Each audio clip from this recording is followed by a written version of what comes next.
for as well. You're an ex-military man. You know as well as I do, Hamas as a terrorist organisation are not going to go, oh, well, in that case, no one likes us anymore. I think we'll give up our weapons. It's the only reason why Hamas will vacate the Gaza and stop having the power they have will be when they are destroyed by the Israelis. They are doing a service for the entire region and the Palestinian people and the West in destroying Hamas. And they need to get every last Hamas Please let me get a word in edgeways. Please let me get a word in edgeways. To finesse what you are saying. Because you cannot defeat an ideology by military means alone. Welcome back, everyone. Today's clash is one you don't want to miss. Julia Hartley, who has built a reputation for pushing some of the most hardline, one-sided takes on Israel and Palestine, finally meets her match. Standing across from her is Tobias Ellwood, a former defense minister and ex-military man who isn't afraid to call out flawed arguments when he hears them. And what unfolds is nothing short of explosive. Julia comes in with her usual script, pushing rhetoric that many see as not just biased, but veering dangerously close to extremism.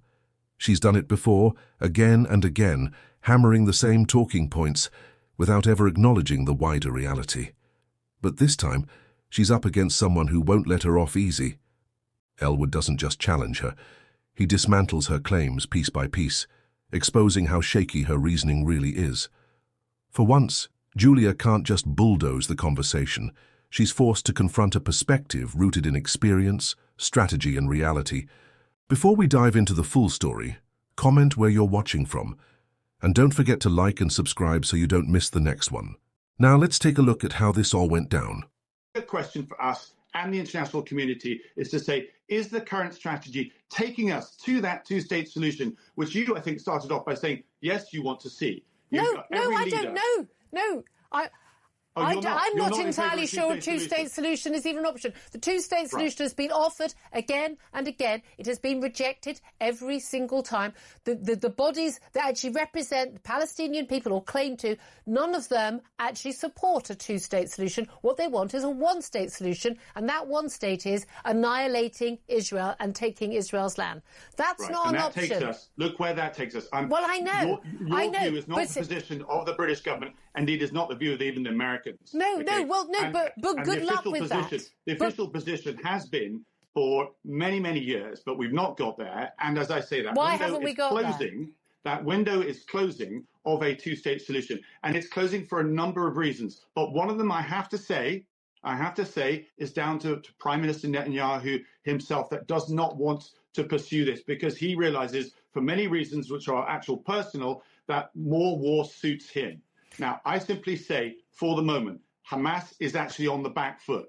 There is nothing else that's being currently offered to the Palestinian people as something as an alternative. You've got rich countries, Arab countries, wanting to move this forward, wanting stability itself. So to move this forward, you have to ask yourself, can we craft a more cognitive strategy rather than just the status quo, which I think is what you're currently arguing for, which will lead Iran to continue funding Hamas in this way. No, I don't want the status quo. I want Israel. No, I want Israel. I want the only democratic state in the Middle East to win over the terrorists. I'd be perfectly happy with it.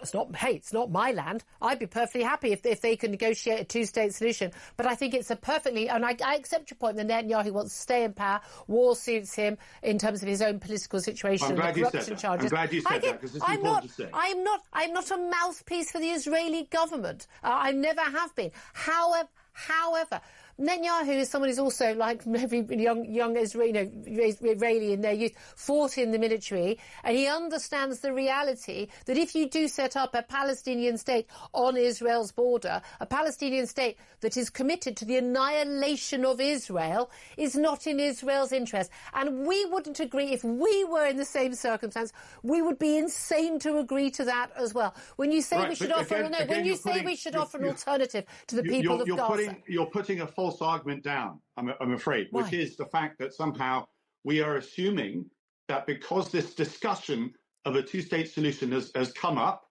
as I say, something perhaps to jolt, to nudge a focus on where we should be going, it's somehow inherent that Hamas will stay in power. Now, you sort of implied that that's what the Prime Minister wants as well.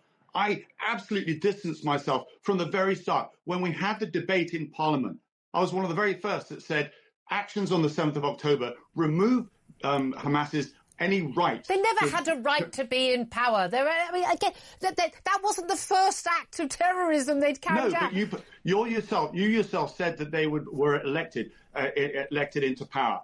What I'm trying to say is, where is the strategy to craft a more secular governance? With the support of Tobias, Arab nations. That's where the money will come from. Maybe if Qatar stopped want to then support that. Yeah, maybe if Qatar stopped letting the leaders of Hamas live, in their beautiful, billionaire mansions, then perhaps that actually put some pressure on them. That'd be good. But we have seen, haven't we not, some leading Middle East nations like Saudi and others actually speaking out and calling on Hamas to down weapons. Exactly, which is why Hamas cannot participate in any governance in the future. Okay. And you need to leverage that. Yeah, but here's the thing, Tobias. Tobias, if you think Saudi is asking for as well. You're an ex-military man. You know as well as I do, Hamas is a terrorist organisation. We're not going to go, oh, well, in that case, no one likes us anymore. I think we'll give up our weapons. The only reason why Hamas will vacate the Gaza and stop having the power they have will be when they are destroyed by the Israelis. They are doing a service for the entire region and the Palestinian people and the West in destroying Hamas. And they need to get every last Hamas Please let me get a word in edgeways.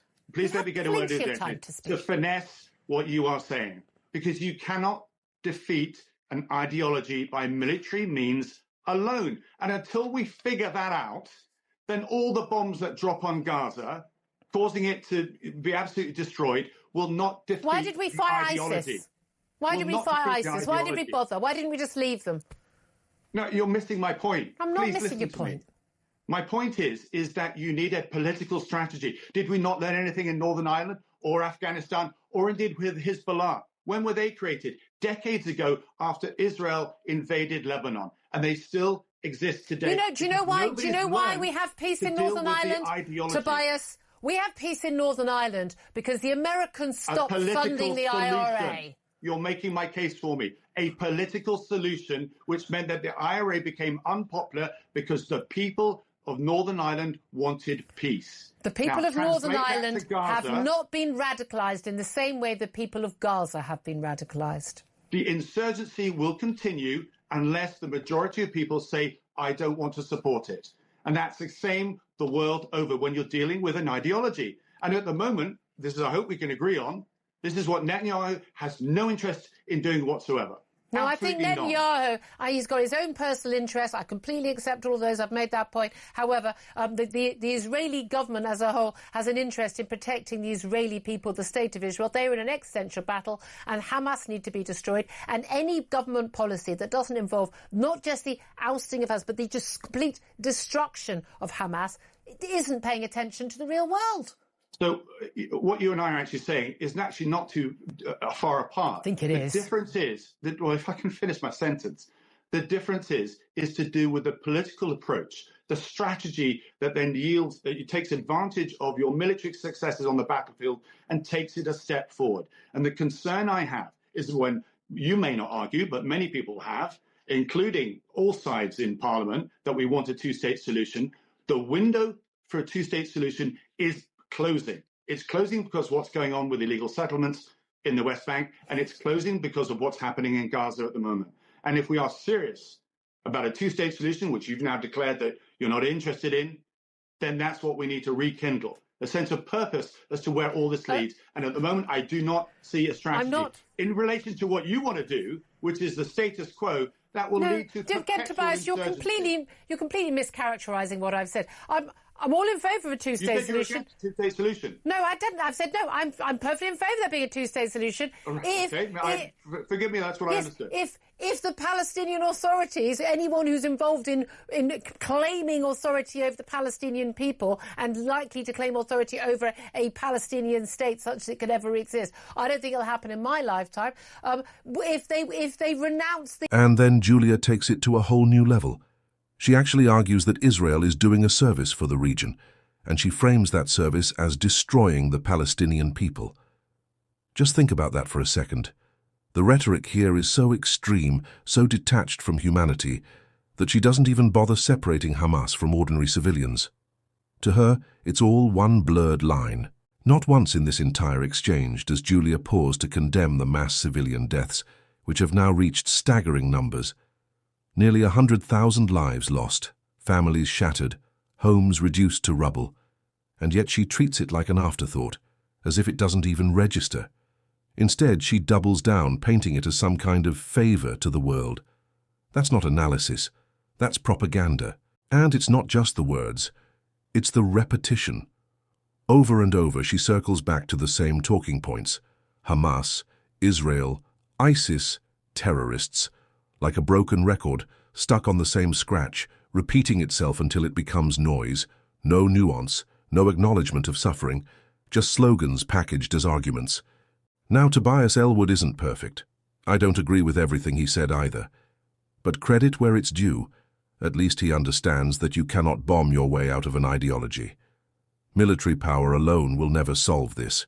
He recognizes that if you want a lasting peace, you need political engagement. You need a strategy that goes beyond dropping bombs and hoping for the best. And that's the real divide we saw play out in this debate.